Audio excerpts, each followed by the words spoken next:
Good morning, and you are listening to the Hardcore Mortgage Show, brought to you by Capital Mortgage Funding, which is powered by CMG MLS number 1820, an equal housing lender. I'm so excited to be here. We have an hour of real estate, mortgage, life talk with your normal morning crew every Saturday morning here on 97.1.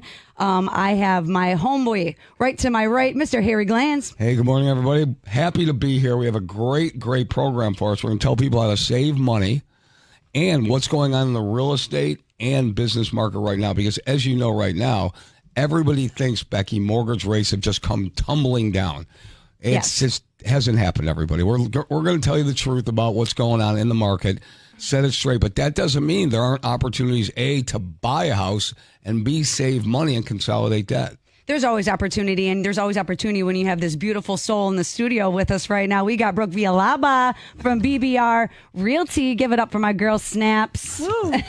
And we got that the other voice is my other homegirl. I wouldn't be able to be as successful as I am without being able to bounce my thoughts off of Lisa every day in the office. So Miss Lisa Lawson, thanks for joining us today. That was such a great way to start the morning. It is. Compliments. And happy Sweetest Day, everybody. Thank you. Yes, it's Sweetest Day. A lot of knowledge, a lot of positivity in the room. The market is really positive. And Brooke, you're going to tell us right now, people always say they want to wait. We're going to wait till rates come down, and we're going to wait till prices of homes coming down. Well, I'm here to tell you that rates aren't coming down right this second, and you're probably going to tell everybody prices aren't coming down. No, actually, so right now we're actually seeing a steady increase, moderately. Thank you. So projections for next year, we're looking to see about, there's many, right? But if you take them in an average nationally, probably about 2.5%. Increase. Right. Yeah. Thank you. So the longer you wait, the less money you're losing, or the more money you're losing. Right. And less money you're making. Yeah. So I would say when you're ready, let's do it. And the other part of that is, hey, are you financially savvy? I'm not, a tax consultant, or a financial, advisor, but I would suggest that you get your financials in order, because, becoming a homeowner, you're setting yourself up for success in that area, but you also have to look at all the other areas of your life and, hey, where can I save money? What am I paying? What are my credit cards? Where can I consolidate my debt? So on and so forth. Do I have a savings? There is programs if you don't have savings to help you if you need a boost, but, What I'm hearing you say is you can't start a new life with an old way of thinking. Yes. And if you think that homeownership is going to be in your horizon, you have to start that conversation as soon as possible. So when you hear us all the time saying, the time is now, what are you waiting for? It's speaking to the people that are ready to make those moves, ready to make those changes. And maybe right now, renting is that move that you're making. Maybe you're moving out of mom's house and you're going to rent for a year to try it on. Try on that independence. Try on what it's like to budget. Try on what it's like to have your own things. Right. And then the goal, though, is to move into home ownership always. Yeah, I get to work next to Lisa and Becky all day, every day, right? And what we do and what they do is they put together a plan for their clients. So the first thing that Lisa and Becky will say to somebody, what's your goal? What's your objective? What's your plan? And then I hear Lisa all the time counseling her clients on the best thing they can do, Lisa, for their situation, because it's not a one-size-fits-all. No, and sometimes when you call, we come up with a plan that might take a year, 2 years. Sometimes you're ready to go now, but I'm of the mindset you might be a 720, but this is what it would look like if you were 740. Yes, here's your pre-approval. Here's everything you need.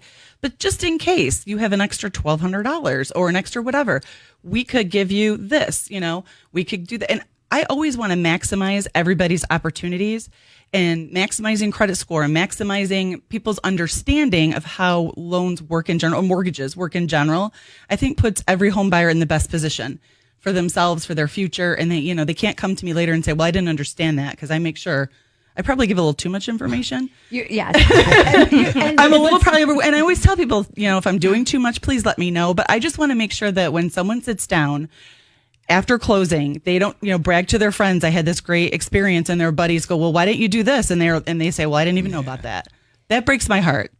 So I usually give a little bit, probably too much information, but I want to make sure everyone has all the opportunities that are available to them, period. Yeah, Well, you have the knowledge and the wherewithal, and that's why I'm very proud to be around the people that we work with, because we are almost a dying breed in the lending industry. There's a lot of amazing loan officers. There's a lot of amazing real estate agents, but then there's a lot of people that really aren't that great. And sometimes you don't know that, so you're having those conversations, right? And you have a conversation with someone like Lisa, you hear the difference, you feel the difference, you see the difference, and it might make your eyes glass over a little bit. Sorry about that. They're going to be those people where you come across them and this is their second or third home, and they have no idea what happened to them the first two times. And so when they are dealing with us, it's very high level, it's very in depth, and there is a huge difference between a 720 and a 740 sometimes when it comes to these interest rates, and if it's a condo, if it's not a condo, PMI, non-PMI. So if we can see that little nudge in your credit, and it's a really simple thing, or maybe it's something that you've already paid off, we're looking at that, we're having those high level conversations so we can fix that. Sometimes there is a short conversation and a short answer to the question, but most of the time it's a long explanation and the reason why. So Lisa might say that she's long-winded, okay? But there's a reason why she's going over these things. And Brooke, for you, the same thing. When everything's not just yes or no. There are yes or no questions that can be answered in conversations. But when you're dealing with clients that don't do this 100 times a day, 365, like we do, you have to explain it. I'm sure you do that with your clients. Oh my gosh, yes, I do. And I always tell them, I'm sorry, I know this is probably information overload, and we're going to go over this again. And if you ever have a question, even if you've asked it 2-3 times, I want you to ask me again, because I want you to understand what we're doing. I want you to understand this process. So it's very common. I think that's why we all work so well together. Yeah. You know what I mean? Because I think Becky's the same way here. We all want to make sure that, nothing breaks my heart more than when someone closes on a loan and they have no idea or understanding of what they've just signed or what's, expected of them. Or maybe they, got an FHA loan and they didn't realize that with 2 tiny little things, that they could have been a conventional loan and had, PMI that was much less money, maybe a reduced payment, falls off in the future if they're not putting a ton down. And they just have no idea because no one took the time and said, hey, what are your long-term goals? This is your primary residence, but what are we really doing here? Is this your forever home? Is this your first home? Are you going to move in 5 to 7 years? Are we talking about, just the other day, a client that I closed about 2.5 years ago. He said he bought a duplex. He's going to keep it forever because eventually he's going to move out of one side and both sides will be rented for income. So I know that we bought down the rate a little bit back then on a permanent buy down, made total sense on a duplex. That's a smart buyer. Absolutely. So now he found his dream home, literally like a few streets over, right? And he calls and there are him and Han about interest rates now because they're not what they were 3 years ago, right? And then they finally just email me. They're like, look, the rates are a little higher than we want right now. Should we buy down the rate? And I said, well, you just told me that you expect to refinance in 6 to 10 months. Because you're expecting a very large bonus, and we're either going to recast or refinance. And I said, we'll never recoup that cost. If you pay it up front. If you pay it up front. That's what I told him. I said, it's like a 24-month recoup on that cost. I said, so for me, no, you take the higher rate, bite the bullet for the few months, knowing that this is a temporary situation. Why waste the money now? Correct. Right. But it's about understanding the person's goals. Obviously, stuff changes. Nobody says it's But Lisa, that's the difference. Yeah. Other lenders. So yes, would have I'm a said they were little just- long-winded, and No, it's fine. Yeah, you're absolutely right. I think it's great. So why would you because spend the money? Why You're would not you spend the money where other lenders, and you know who you are out there, I don't have to tell you. Okay, you do this. They're selling rate. You'll sell the rate, Yes. and you're not telling people how much it's Yeah, costing they're them. selling the rate, but they're not talking about the cost. They're not That's right. crazy. Harry, I sent you a screenshot not that long ago. Yeah. Somebody who was like, hey, can you match this rate? We were working on a conventional loan. They were quoted an FHA rate. It was over $12,000 in points. Yeah. And an insane loan cost. And I'm like, you just told me that you plan on moving in like 3 years. You're never going to recoup the cost of this before you move, never. Listen, you got to read the fine print. Read and we're it. here to tell you, we're here to talk about those things, and we will break it down for you. If it makes sense to pay more to get more in the future, Becky will tell you. But chances are we're going to tell you, save your own money. Save the money. Save your money and give us a call. We want to hear from you. 248-539-9797. We're going to take all your calls all morning long. We want to know what your experience has been like. Are you currently buying? Are you looking to refinance? We have 2 months left in the fourth quarter. of this year. It's went by so fast. This year is a blur. I went through some. It's been a Yeah. wild year for me for sure. But like with that anticipation, though, there's a lot of buzz around. I'm going to wait to the election. I heard that rates always drop when there's an election, and the reality of that is you can't anticipate that because you never know. Like last year, the last election was 4 years ago. The rates were fantastic, right? It's but now here we are in a completely different animal. So you have to be able to make sure that you're setting yourself up for success, but don't delay because housing prices are going to continue to increase. And to be very regardless of clear, the anticipation of what these rates are going to do. The president, whether it's the new president or the current president, doesn't set the interest rate. Right. The For a Federal mortgage. Reserve, the Federal Reserve already has told us what their plan is. all Which right? again, So and the Federal Reserve controls short-term lending, which eventually will Correct. influence mortgage down rates. the road, 2025, 2026. Not the same thing. Correct. So whoever gets elected, right? The Federal Reserve already told us what their plan was. Yes. They're having a meeting in November. They're having a meeting in December. They're going to set the stage for 2025. You can't wait because let's just say you wait, you miss the opportunity to buy that house. The same house is going to go up in 2025. You're losing money if you wait. Now, again, Becky, Lisa, we always say as mortgage people, we say you have to do what's best for you. So whatever circumstance you're in, if it's waiting for you because you just don't have the money to buy a house, okay, fine. We can find a program, a first-time home buyer program, a DPA program, down payment assistance program, which you ladies are specialists in. So it's an individual set of circumstances. It's not a one-size-fits-all. But waiting is not the entire answer. No, you don't want to wait. So keep it locked in right here on 97.1. We'll be right back. And when we come back, we're going to hear from Brooke about how a buyer can set them up for success without that sabotage in between. So keep it locked in.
We are back, and you're listening to the Hardcore Mortgage Show. We are also live on Facebook, so if you're not in the car, you can go home and watch us live on Facebook, and you can see where the real action happens in between as you watch Hi, everybody. us. Yeah, we're here. We're yelling at each other. We can't hear.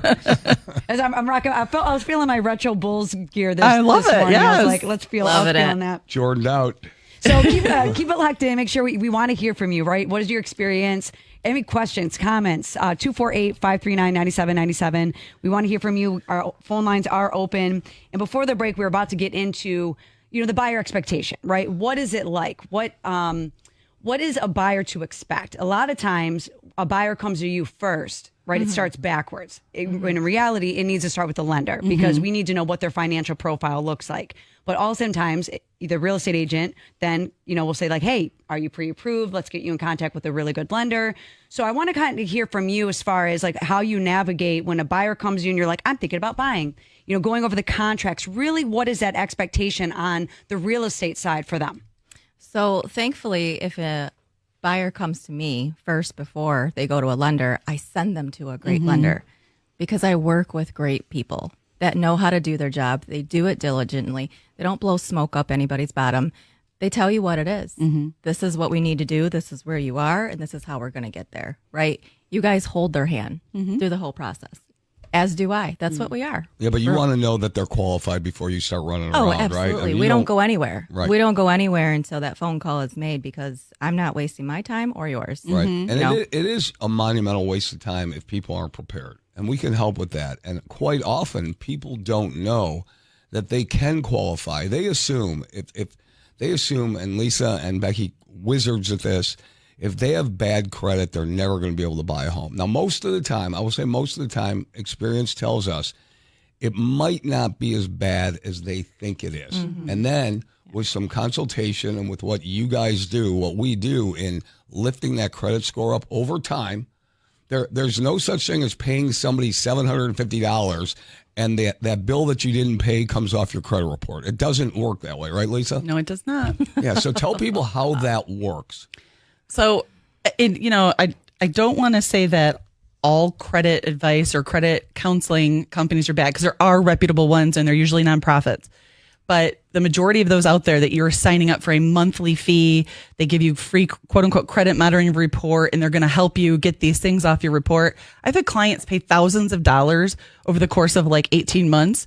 Nothing has changed on the report, maybe two small things. And I said, you could have used that money, just paid off the debts and negotiated to have them removed. And eventually, even if they say no, paying them off after 18 months, your score would have started to improve anyway. So you have to be, I hate to say scammers, but you have to be careful. Credit repair should not cost an arm and a leg, period. Obviously I can't say it costs anything because if you have debt, you're going to have to negotiate with the people that you owe money to, and maybe you can't afford all of it. And maybe you have to put, pennies on the dollar. Maybe you only can pay 50% of it. So you're going to have a negative ding. And stuff happens, but there's ways to improve it for the future. There's ways to explain that when you're underwriting. It does not mean that you are out for the count by any means. Everybody knows credit is one of my all-time favorite subjects to talk about. I do love talking about credit because it is a mystical creature to a lot of people. Absolutely. They don't get it. If you don't have it, you can't get it. If you don't use it, you lose it. And it's kind of like this conundrum of well, I need credit, but I can't get credit because I don't have credit. And, we were very fortunate with my mom. She was always top tier credit. Yeah. So we were taught very, very young about credit and making sure, things, were paid on time. I think I had my first credit card when I was 17 years old because she had me as an authorized user because I was going off to Cancun for my spring break. So it opened me up to be able to get high level credit at a very, very young age. But there's not that education piece around it. And No. Well, now there will be starting this year. Thankfully, there's that law passed. So all kids in high school are going to have to learn about credit, checking, savings, Right, checking, mortgage, yeah. all of it. And that is brand new this year in the curriculum. that. And I am Yeah, so me happy. too. And actually, I haven't even told Harry this yet, but people in the finance industry can volunteer their time to teach a class, and I just got approved. So Yeah, I will be financial teaching some of these literacy. classes in the I'm local actually in high the process school. of doing Yes. that myself, for my Yes. my alma So, mater. yeah. Well, yeah, just like we were talking about before. Because we if you don't know, started you on- don't know. Right. Right. Just like what we were talking about. We all need guidance. Yes. No matter what age you are. And if you don't get that right guidance when you're young, and thankfully I signed my kids up under me, so they're authorized users too. So they got a head start, but not everybody gets a head start. Not everybody understands what it's like. Well, Yeah, and financial also- literacy is key. And I had a checking account when I was 16 years old because I ran small business. You know, when you shovel snow and you cut lawns and, you know, you got to do that kind of thing. You have to have a checking account. So I knew how to write a check, and there's a proper way to write a check. And I'll be the old guy. I still write checks. I do too. I'll write a check still write right checks. now. Becky and I still write checks. But they don't know how to do that. And in class, okay, you need to teach people how to do it. I'm glad the kids are. Listen, I'm the old guy in the room. They don't even know how to count change back. Right. Okay, you know, counting change, but that's a different story. But financial literacy and learning about credit, as soon as you want to go ahead and back in the day, Hudson's used to give you your first credit Hudson, card. Yes. And they You know, I used to work there. They used to give you a $300 limit. It was great. And then when I started my career in banking at Michigan Bank Card Visa, all you people out there, Michigan National Bankers, woo! All right, we used to go ahead and give people $300 credit cards. Right, you had a credit card, a MasterCard, and a Visa. The limit was $300. Think about that, $300. All right. So their financial literacy is key, and you have to know that it starts with credit because everything now is credit score driven. Car Period. insurance. Yes. That's it. Homeowners insurance. Everything Cash is credit score not driven. king, so stop that noise. Okay, Yeah. you could be a cash buyer, but you still need to have credit. You know, Right. just like you know, people don't hesitate to go and have their credit pulled a gazillion times for a car, Right. But when it comes to a mortgage, you're like, oh, I better not. Yeah. I better not. It might affect my credit. So I do want you to touch on, Lisa, you know, as far as like that myth of if a mortgage inquiry, is it the same as a credit card inquiry? Is it No. the same as a car inquiry and all the things? So the biggest misconception, and all the time when people will call, they're like, "Oh, I just spoke to XYZ lender, and I really didn't understand or love what they say, and I would, you know, my agent suggested I give you a shout." And then I'm like, "Great," and we go through the whole beginning rigmarole. I understand what they're trying to do, and I said, "Well, let's get started, and you know, get their information. We got to pull credit." "Oh, no, because so and so pulled my credit 3 days ago, and they told me, and no one else should pull my credit." You should be running and screaming because that person is not being honest with you. There is a federal law that says if you are applying for a mortgage, you have from the first credit pull, right, that hard inquiry that lender made, there's 45 days to shop for a mortgage with other lenders with it out counting as another hard inquiry. You don't believe me? There's a website, consumerfinanceprotectionbureau.com, CFPB.com. It will give you all that same information. So it is super important to get right information. And I don't know how many times Becky and I have heard that. I can't do it. The other lender said it'll ding my credit. My score's this. It'll go down. That's not true. It's a scare tactic Yeah. to keep you from shopping around and getting the best deal and the best type of loan for your situation. Don't do it. So, Lisa, what dings your credit are consumer and retail credit inquiries. Correct. So getting an inquiry for a mortgage, you have 45 days. Now, what I tell people is if you decide to get a credit card and apply for a credit card in a week, that's an inquiry. If you decide to shop for a car loan, that's an inquiry. I'm talking about just mortgage inquiries. All the other types of inquiries are still going to count. It's just against you, yes. It's just that mortgage inquiry, you have a 45-day window to shop, and all those inquiries are only counted as that first initial inquiry. Yeah, it's so funny. So Brooke and I were talking before the show, and Becky was there, and we always say, and we're getting into the sabotaging your own credit situation. So we send out, and we talk about long-winded. When you apply for a mortgage, you're going to get email and disclosures and everything. There are so many disclosures because we're a highly regulated industry. So we need to tell you, then you need to see it in writing, and you need to read it, and the whole thing. Well, we sent out something that don't go and buy anything during the process. Don't go buy a new car, lease a new car. Don't go buy furniture and all that. Do you think people listen to that, Brooke? I'm going to say no. I want to say I think yes, they listen to it, but they don't here's hear the it. thing. Yeah, If I you're want to not say yes too, but it ain't happening. if you're not reminding them, Yeah. they probably did. Oh, they get reminded. They get reminded. Yeah, they get reminded often and frequently about that. And another thing I want to talk about real quick is Credit Karma, right? So Credit Karma says my score is XYZ, Lisa. Is that real? No, I mean, it's a real consumer score, but that's not the same as a mortgage score. So consumer scores are based on a completely different set of scoring algorithms, and they're meant to be sold to consumers, anybody who's trying to buy leads, yourself as an end user. It's not the same scoring model that is required by Fannie Mae, Freddie Mac, and the Federal Housing Administration to be utilized for mortgage purposes.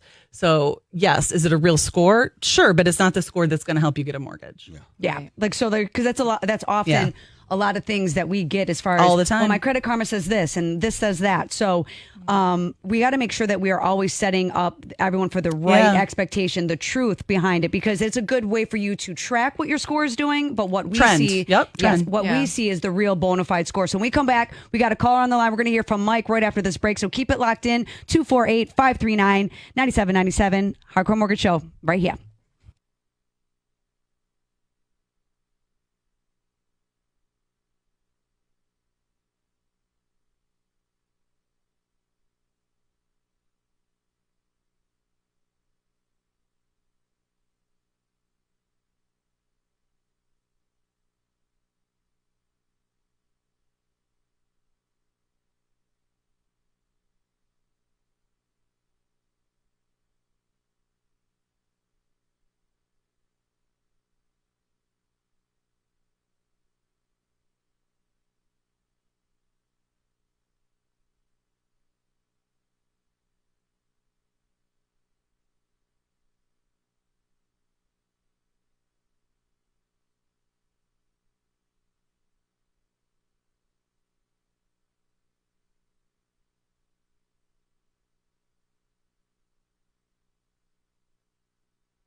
Welcome back to the Hardcore Mortgage Show. I am Becky Alley, and we are here talking about everything mortgages, real estate, as we do every Saturday from 9 to 10 on this amazing station.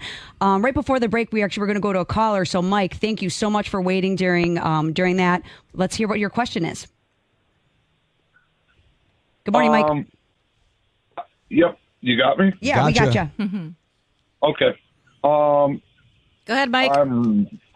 I'm in the process of getting a divorce, and I went ahead and bought a house, and I got to tell you, I am like the poster boy for. I have no idea what I'm doing here. I just totally picked up the phone, looked at a house, bought the first house. I've got no problem with the house. It's great. But, I mean, like when you were talking about signing the contracts and stuff like that, I had no idea. I have no idea.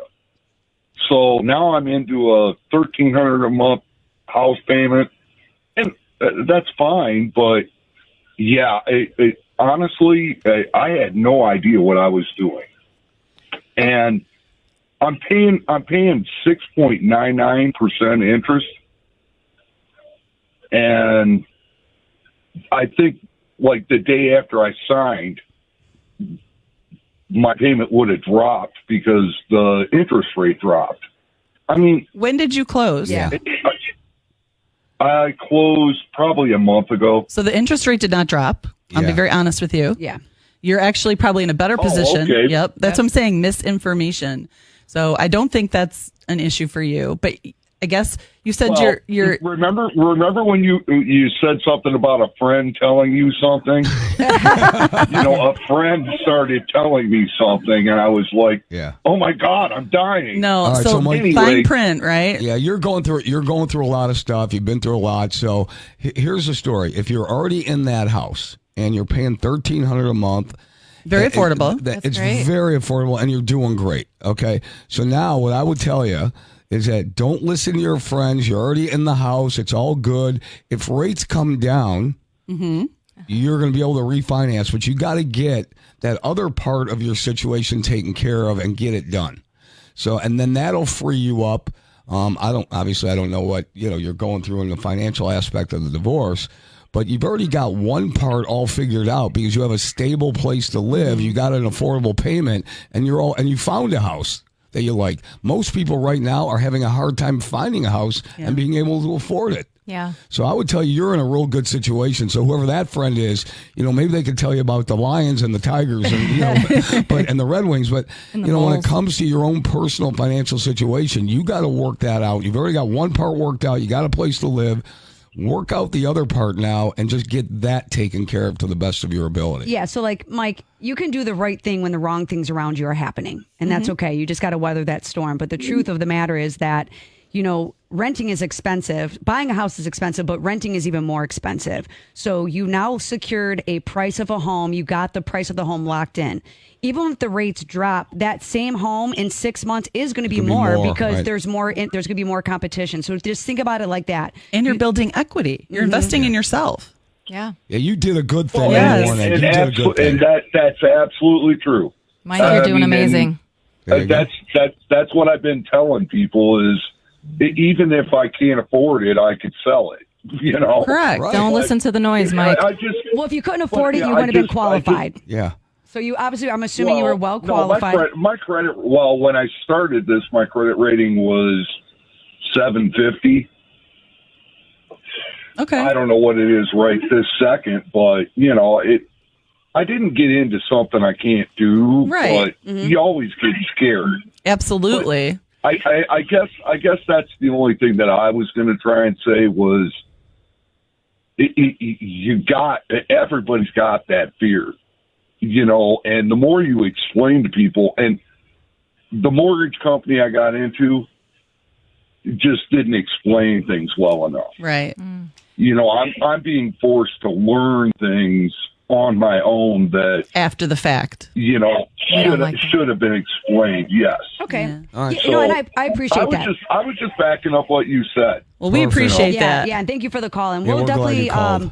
we'll definitely reach out to you after as well, so we have your contact information. So when the moment does arise and a refinance might make sense for you, we'll definitely make sure that you Absolutely. are in alignment with that, because 6.99 a month ago, that's right on Yes. right on track of where it was. So he wasn't over. Granted, we don't know what the costs were. Did he Yeah. pay points? We'd have to look at that, to really break that down. But I kind of want to touch on what the things that he said in between, right? That scarcity mindset, the worry, right? You're afraid you're doing the wrong things. You're afraid of you don't know what you did. And then, you're listening to all these people around you and you get in your head a little bit. And the truth is like any enemy, okay, they can't do anything about the ground you've already taken, right? You're already there. But what they can do is say certain things to make you freeze and not take any more space up. Well, buying a house in and of itself has a lot of moving parts. Yeah. Right. Absolutely. But what he's going through, he's got to wind. He already has one part of that situation taken care of. That's done. That's over. It's good. He's in a good place. Right. He's got to get that other situation, which has got a lot of moving parts, going and get that solidified and get that done, get it behind him. So now he'll be in a good place, and financially he'll be in a better place the sooner he's able to move on and just go with it. And he'll have a clearer head. And he's got a great place to live at a great rate and a nice At a payment. great price. So, Yeah. It's almost he made the $1,300. move, but he made the move, but now he can't. Someone like that, or whoever's in that same similar situation, you can't be frozen in fear. No. You just have to surround yourself with the right people. It's all about your thinking. And, if you have those questions and you want to know, he made the right decision to call. And we're going to talk to him after and know that, like, he did the right thing. He secured the price of the home. You can always slide down with those interest rates. He gets the doubt because someone told him, the rates dropped and you shouldn't have done that. And now the rates got dropped a month later. And that's not even the truth. No. You could get a lower rate, but you're going to pay for it. That's a lot of money. You're going to buy points. Even if the rates drop next year.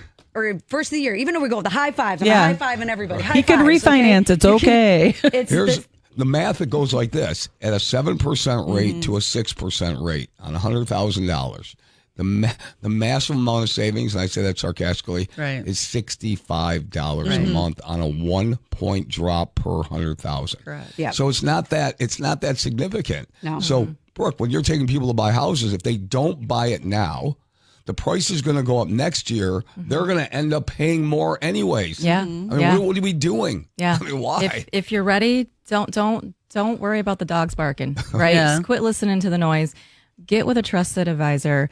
Let them explain to you what's going on, because that's where it's at. If you listen to everybody else, you're going to have all that fear. You're going to get that mindset, that scarcity mindset, and it's no good. I just have one tip. When you're going through this process and you have a loan officer who, like me, maybe asks more questions than some, there's a reason some of us do that. And make sure you have time to talk to us. Yeah. Sometimes people call me like, I have 5 minutes. And I'm like, that's a lot of information. But I need the whole picture. And for example, we actually have a client right now, and they originally were going to plan on doing this loan together, husband and wife. And I went through all the analysis and I called them and I said, you know what? I can get you such a better rate if we do it in husband's name only. Yeah. You know what I mean? I said, here's the scenario. And I'm talking, this is a significant difference. And I said, I'm going to show you what this would be together. I'm going to show you what the max approval would be in just the husband's name. I educate them and I said, you tell me what you want to do. And you have to talk to the husband in the way. If I sat there and said, gave me 3 minutes or 5 minutes, and I have to find out all this information about you and your situation, I would have not been able to do that. So yes.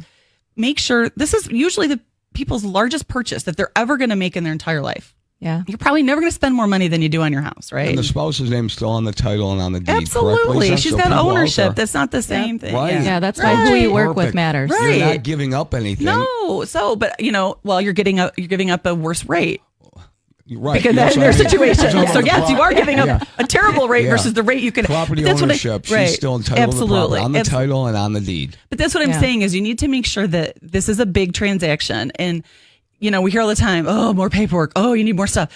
I need these things because I need to learn so much about your situation so I can make sure that we have no buyer's remorse. This guy has buyer's remorse and he doesn't know that he didn't even have to. Right. He's got buyer's remorse because he doesn't understand that he sounds right now that he made a great decision and he had a lender that maybe looked out for him even though they didn't explain everything along the way, right? I don't want my buyers to call me and say, I don't know what happened, or I could have done it this way, or it should have been done that way, right? So make sure that you're giving the information as promptly as possible. I want my buyers to ask questions. I know Brooke wants her buyers to ask questions. I love questions. We both love questions, and I want people to feel comfortable to ask myself and making sure they're working with them like Brooke, same thing, right? Ask us so we can answer you. And like Brooke said, if you have to ask me 5 times, that's okay. It doesn't bother me. No. I want to make sure that. Well, sometimes it takes 5 times for it to finally sink in. I know, I am, No, right? they're like, oh, I get it now. Oh, but even though they said, yes, I understand what you're saying 5 times ago, they didn't understand, but they didn't know that they didn't understand. But it's also walking through it, because someone can say, I can tell you what to do, But if you when don't you're do it right. actually doing it, you're like, oh, Yeah. that's what she was talking about. That makes more Oh. sense, right? Yeah. Like that's what was happening. And that's really what matters is you have to have the experience. So I love that call, Mike. Yes. We appreciate that. So keep it locked in. We got our last break coming up here, 248-539-9797. We got open phone lines. We want to hear from you before the end of the show.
Through it. We'll get them through it.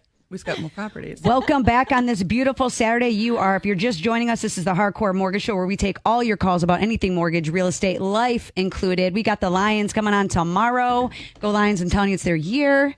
Super Bowl, here we go. They're going to win.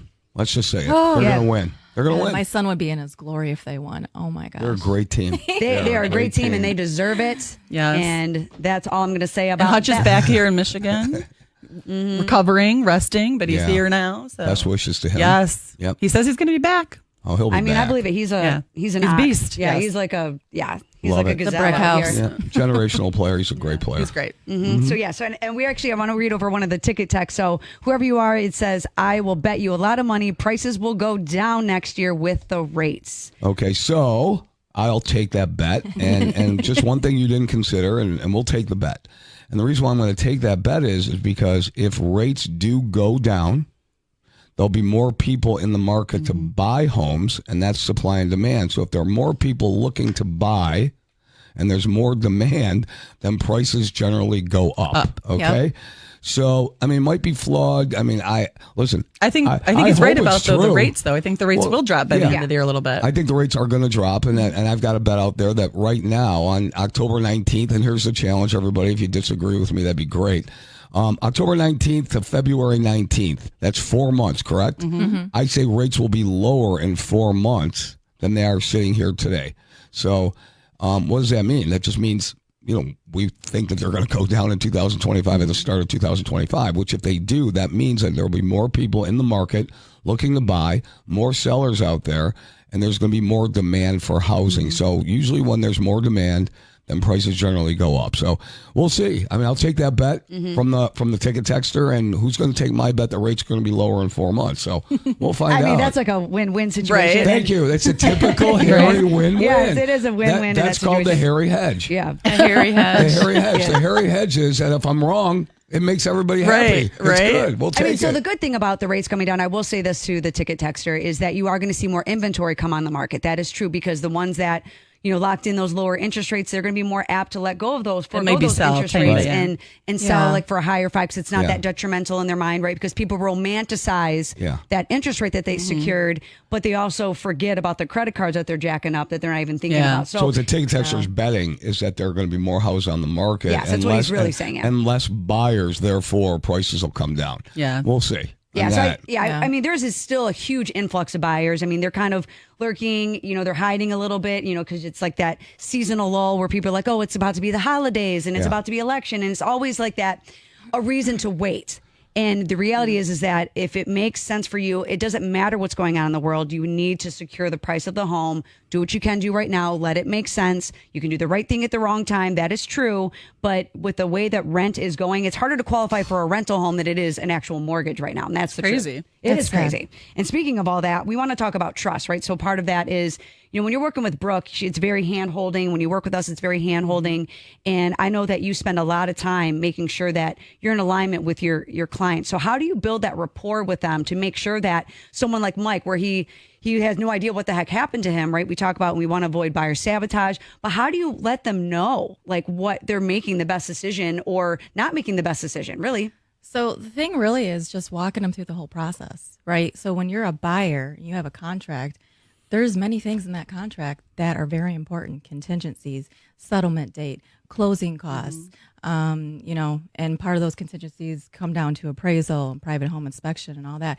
You got to be able to explain these things to your clients. You got to let them know what they're in for, what to prepare for, the whole way, holding their hand the whole way. And if you don't understand something and you're not asking me, you're not telling me, hey, I don't understand, then we're going to have issues. We're going to have problems. And that trust is going to be broken because you're not asking me the questions because maybe you're scared, or maybe you think that, I don't want her to think that I'm dumb or something. Oh my gosh, no. And if you really, really don't understand, in our contracts, it always does say, seek legal advice if you can't competently understand.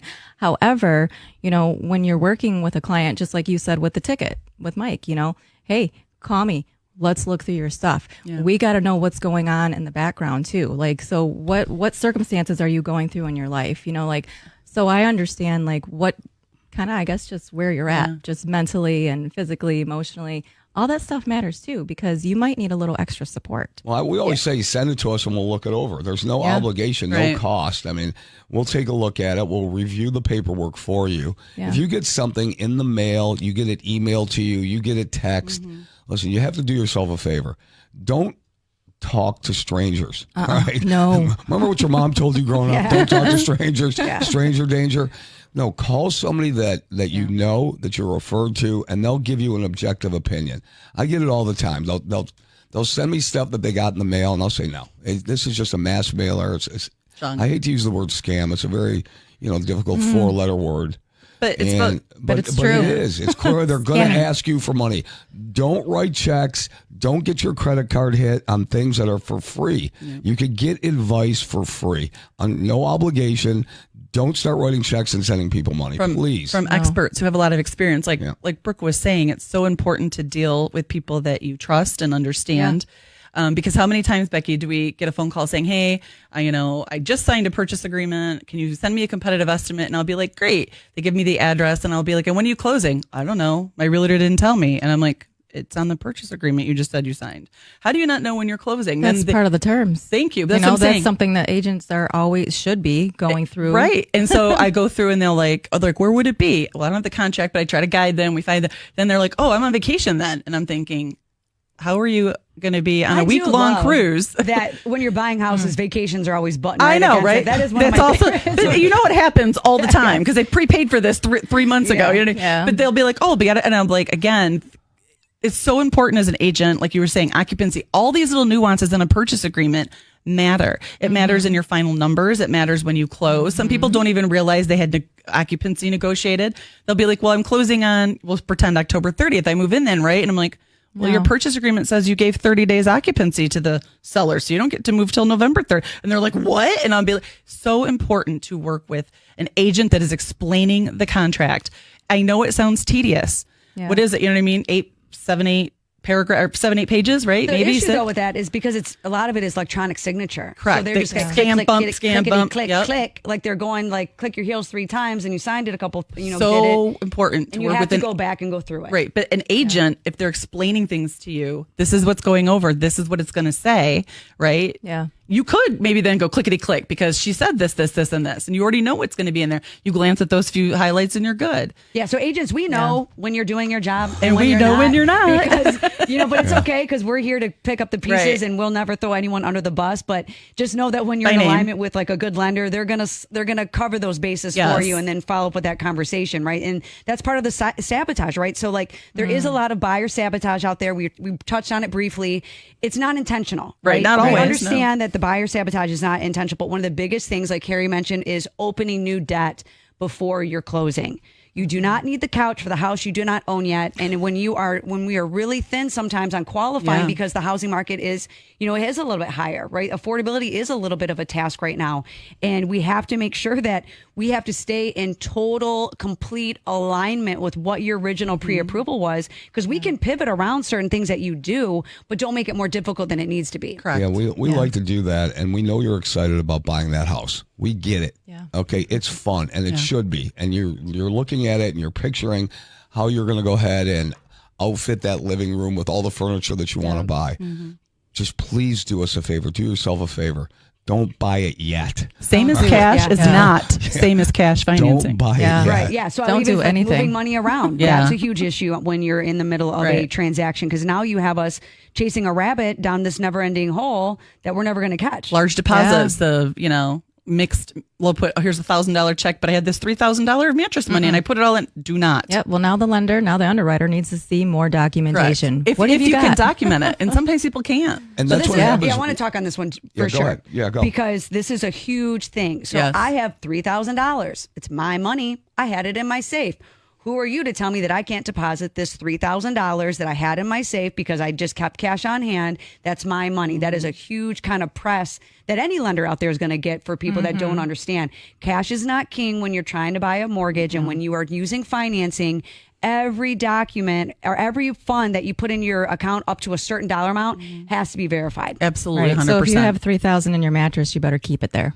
Or I tell people, it doesn't mean you can't spend it. Like if you're going out to dinner, use the mattress money. Yes. There you go. You need to, pay for something because your kid signed up for sports and it's, $300. Use the mattress money. I'm not saying you can't spend it, but I don't want to see it being deposited in your account. Yes. Because leave your money in your account. We are going to ask you where it came from. Yeah, okay, don't pay no bills with it. And it's not going to be like I saved it over a course of time. It's not that they just ask. They need to document. Well, you can't document that I saved $20 from this, and this was a check for my grandpa for my birthday for $100, and you can't do it when it's cash just sitting in a pile in a safe somewhere.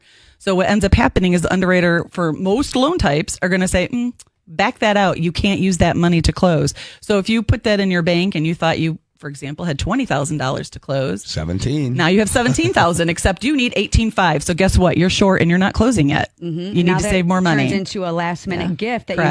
you might not be able to obtain. And Brooke, when we get that call from a realtor and the realtor Does says, it so sound what's like we're going talking on from experience in here? the transaction, right? We can't tell you that.